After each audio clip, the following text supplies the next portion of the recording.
The constitution does not allow members of the royal family to participate in politics. In other words, aside from the status that they have, they cannot really assume powers of influence. And thirdly,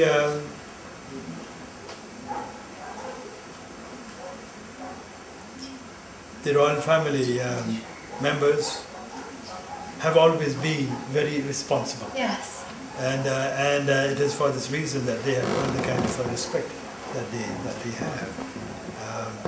And I do not think that there is a need for us to establish, rules and regulations that actually prescribe as to how they should conduct themselves.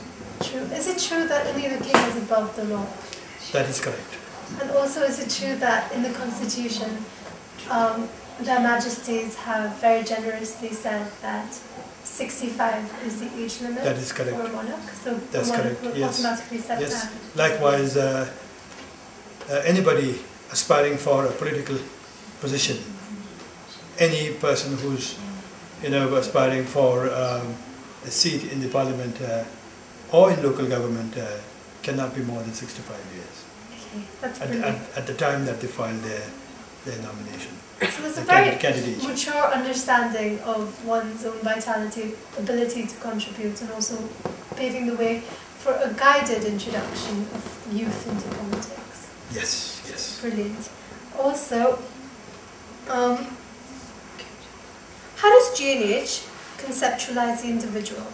How is it pursued so that the rights of the individual and the collective are not overlooked?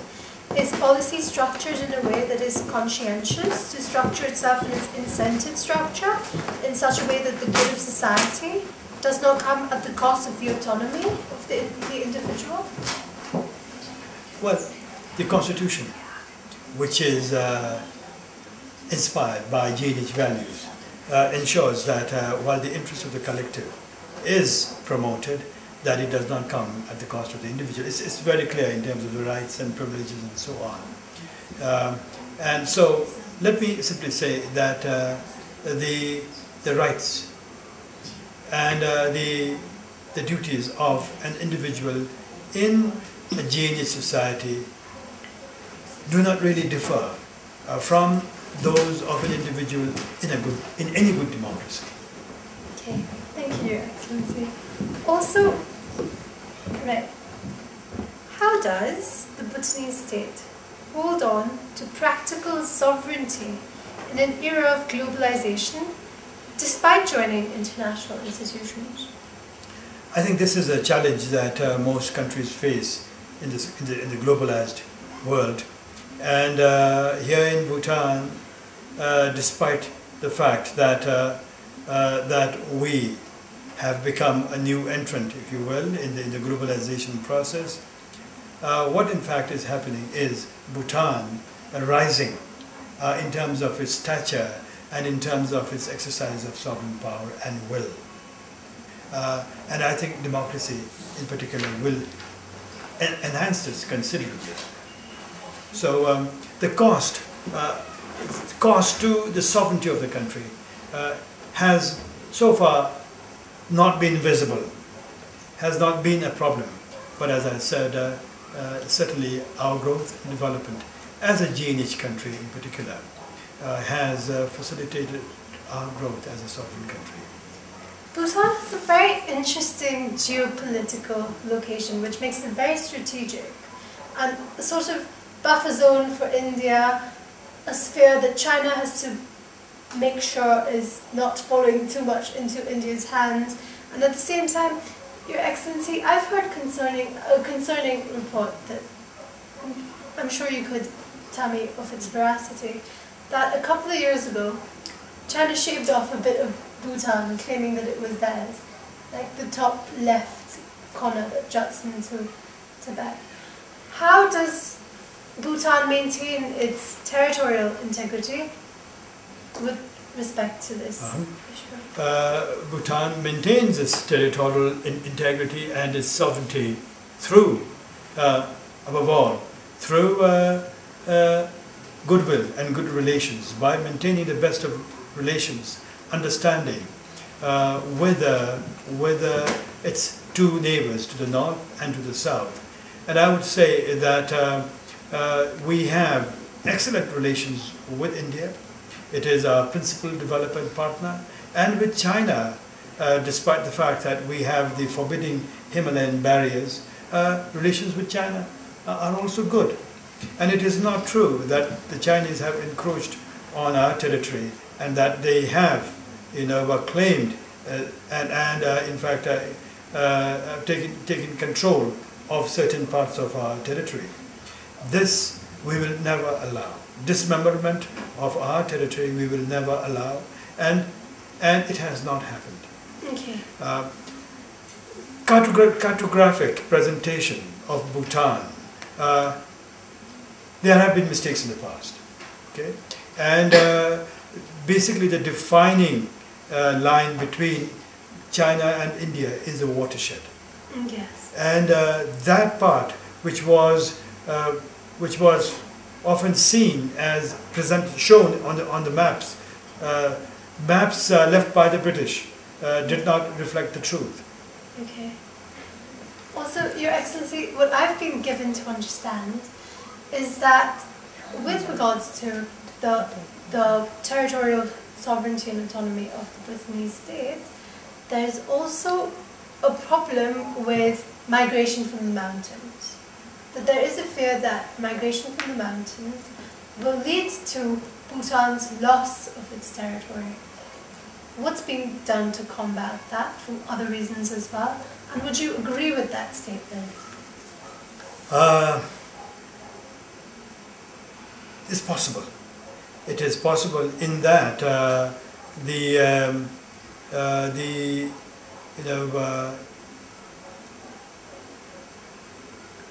cattle herders, the highlanders on both sides of the border have played a key role in ensuring the integrity of one's territory. And in our case, certainly our yak herders, for instance, have played that very important role. It is they who have the knowledge, the detailed knowledge of which rock in a particular line falls on that side or on this side, which stream and so on. They know all the features that define the boundaries, traditional boundaries between the two countries. And when there is encroachment from either side, beyond certain tolerance levels, they report back to their respective countries. In our case, this is what they have been doing, and that is when we respond. And cattle and people do stray across now and then. And if they were to leave their mountain life, then there is the possibility that we could lose such knowledge. But with the delimitation talks that are underway between Bhutan and India, well, between Bhutan and India, these are complete now, and so boundary posts, pillars have been set up, and likewise we are now in negotiation with China. When that is complete, we will have erected the boundary pillars, as we call them, these massive concrete structures. But nevertheless, in the meanwhile, we are giving incentives to the mountain people to hold their ground and to be able to find economic benefits by continuing to do what they do. There are various forms of support that we are giving. In particular, in the recent years, I think now it's about maybe 5 years or 6 years, since we allowed the farmers to pick what you call cordyceps. Mm-hmm. Cordyceps, it's a medicinal, mushroom, insect that it's a caterpillar that is finally killed by a fungi that grows on it or in it. Since we allowed that to be collected by the mountain people, it has been an economic boon to them. And this, in fact, is one reason why the mountain people now want to stay on. I've heard that high quality cordyceps. This Yes. is from the expert Nigel Yes. Hillwell-Jones. Yes, yes. And he said that high quality cordyceps in Bangkok can sell for up to $80,000 a kilo or something like that. Sorry to interrupt you. So, We don't have much time now. Okay, have we finished? Almost. Could I'm we? serious waiting. I'm singing. No. It's done. So I have people waiting. Sir. Okay. There's just this, but I can shorten it. Should. Okay. Okay. How do you propose we finish it? I'm leaving also. So this is our last meeting. Okay. I'll give you 10 more minutes. Okay, that'd be brilliant. Right. Bhutan was revolutionary in banning the sale of tobacco. Isn't an outright ban encouraging a subculture where people smoke more? Why did Bhutan choose not to levy a sin tax instead of making an enormous black market? Would a no smoking ban in public rule be more effective? No smoking in public be more effective in desocializing the act, considering smoking as a socially stimulated activity? Also, what was the methodology employed to determine whether this ban was in fact the will of the people, or more particularly the will of the rural people? All these are being implemented simultaneously, in fact. Okay. Okay. The tax on tobacco has been increased, as you know, and there are the government has made very clear where an individual may smoke. An individual cannot smoke in public places.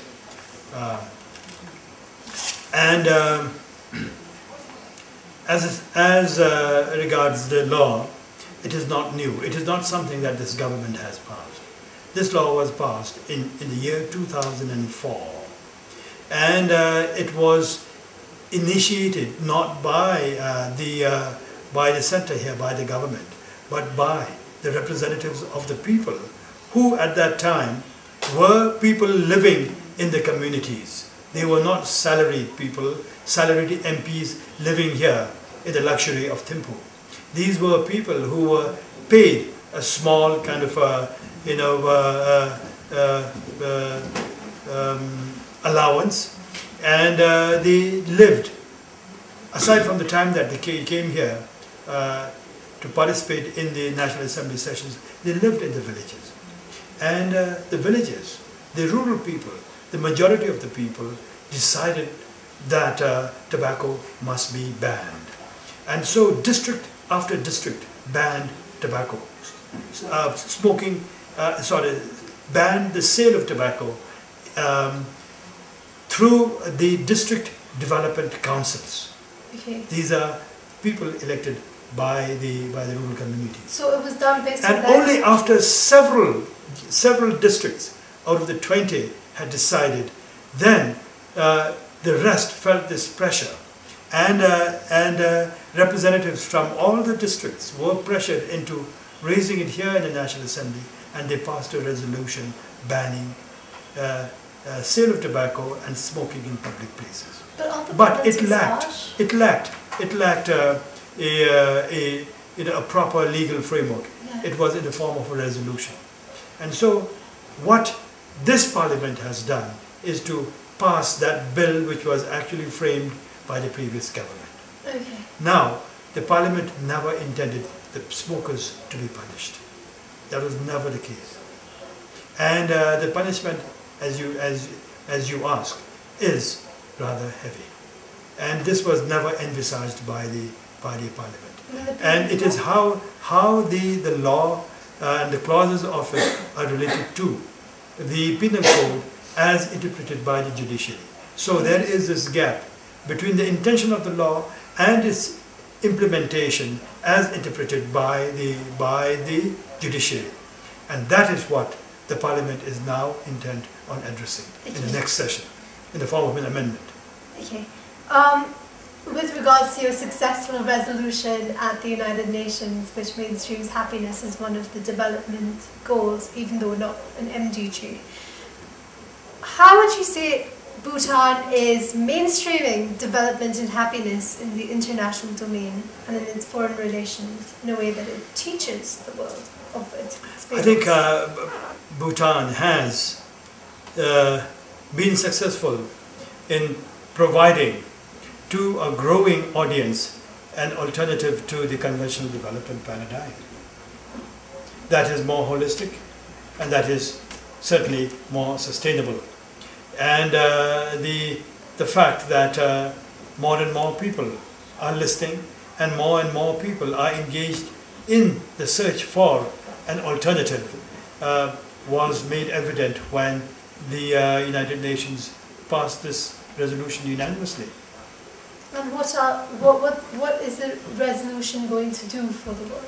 The resolution now suggests and recommends that every member state consider actively the search for a more holistic development paradigm that focuses on human well-being leading to happiness, as opposed to simply economic growth propelled by human greed, which is manifest in the form of consumerism. Okay. So it's more humans as the end rather than the means. That's right. Okay. So with regards to foreign relations, has the mainstreaming of G&H, can that explain the resilience of Bhutan in splendid isolation between India and China, despite being landlocked, mountainous, lacking basic infrastructure till 1960, and when Tibet was overcome by China in 1949, and Ladakh and Sikkim dismantled and assimilated into independent India? Do you think that the G&H philosophy and its implementation has secured the Bhutanese state against being overcome by these two very powerful neighbours? Well, for one, I think Bhutan, being a late entrant in the world, let me say, in a manner of speaking, or in the process, in the development world, in the developing world, pursuing development, I think was certainly a factor that enabled Bhutan to be able to see what were the things that were going wrong with other countries that had, initiated development and modernization process earlier, and to be able to introspect, reflect,